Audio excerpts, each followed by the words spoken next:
you can do so. It's 0344 499 1000. You can tweet at talkRADIO and at the James Max. Meanwhile, 2 new reports, the future of retail and the future of restaurants, they've been released.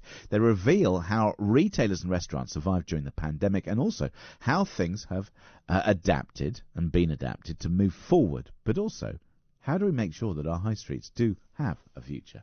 Well, joining me now is Claire Bailey, the UK's leading retail expert and author of The Retail Champion, 10 Steps to Retail Success. Claire, good morning. Good morning. Thank you very much indeed for joining us at this hour on Talk Radio. So let's talk a little bit about the high street. There have been so many pressures. There were pressures before COVID and the pandemic. Those have kind of exacerbated what happened. And yet the government still seems sort of lacking to act when it comes to things like business rates. But what are those pressures? Is the high street going to survive? Well, obviously, it has to survive. It's a physical incarnation of our society, and it's been around in some cases for hundreds and hundreds of years. But what it's achieved over those years is so many different things. We went from it being the centre of the community to provision of goods and services to what we saw as a centre of commerce, and now things are changing again. And I think what's interesting about these 2 reports that were produced last week by SumUp.com is that they tell us a few stats that I guess we already know, but the prevalence of the internet and, more importantly, social media and how that influences our daily lives. Just glancing down at some of the numbers now, 73% of us are spending directly from social media. That's a whole growth area that perhaps we wouldn't have predicted pre-pandemic, or if we had, it would have taken a lot longer to achieve it.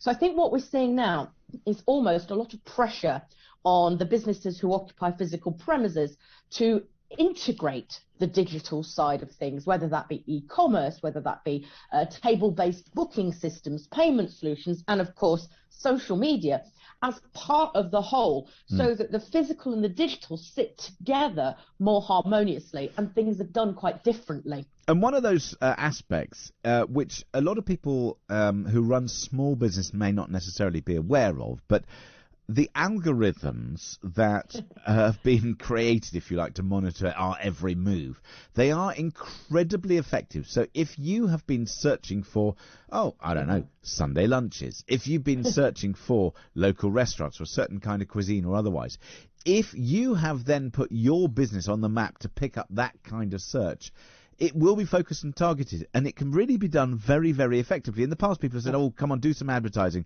Stick your ad in the local thing that goes through the letterbox that may or may not resonate. This goes right to the heart of people's eyeballs as and when they happen to be looking for the thing that you offer.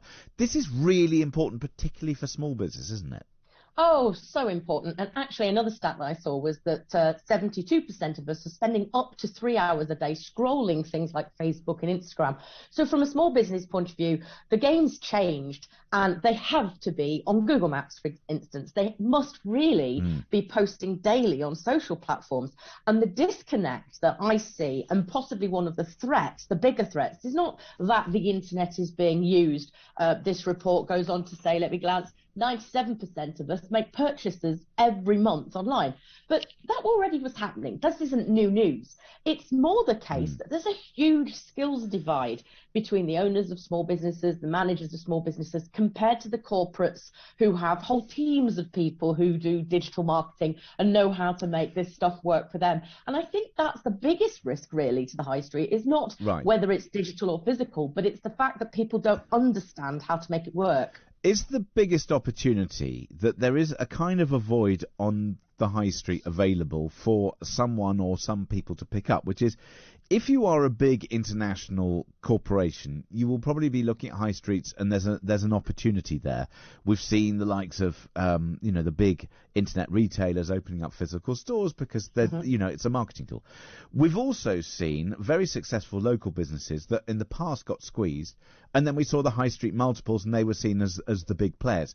Those high street multiples, they're the ones who are suffering because they're offering stuff that you can probably get cheap on the internet. The local store, the one that curates whatever it is that they're offering, they're the one that can become a little bit of a destination locally. That's kind of the biggest opportunity. Is that a fair comment? At the moment it is. And of course there's cycles, because back in the 80s and 90s it was all about the chain store, and then we saw a move away from what we called Clone Town Britain to more independence. But the reports definitely illustrate that there is a greater desire for community businesses, I suppose. And I think that what we saw in the pandemic, certainly my experience and that of many people I've spoken to, is that smaller businesses went out of their way to change the way they did things. Maybe they couldn't throw together a glamorous website in a matter of days when they were told they were being forced to close. So what they did was they started to use Facebook, let's say, to encourage people to phone them, place an order, and they deliver it within 3 miles. Now, that kind of flexibility, that ability to pivot the business model and respond to the needs of your customer has been what's made people want to be more loyal to the local and independent businesses. And I think that one of the barriers in the past is that they haven't had access to technology that's meant that they were doing things on paper far more inefficiently than their sort of big counterparts. And now systems like SquareUp are available amongst many others that level the playing field in many respects and allow smaller businesses to compete in the same way that their larger counterparts can. They certainly do. Now, Claire, if people want to find out more about you and what you do, where do they go? Well, for information on myself, it's retailchampion.co.uk. But if anybody's interested in finding out more about the stats in these two reports, and there's some really interesting reading in there, then basically just have a look at squareup.com, and there's the future of retail and the future of restaurants. Claire, thank you very much indeed for joining us this morning. That's Claire Bailey, the UK's leading retail expert and author of The Retail Champion, 10 Steps to Champion, 10 Steps to Champion, 10 Steps to Champion, 10 Steps to Champion, 10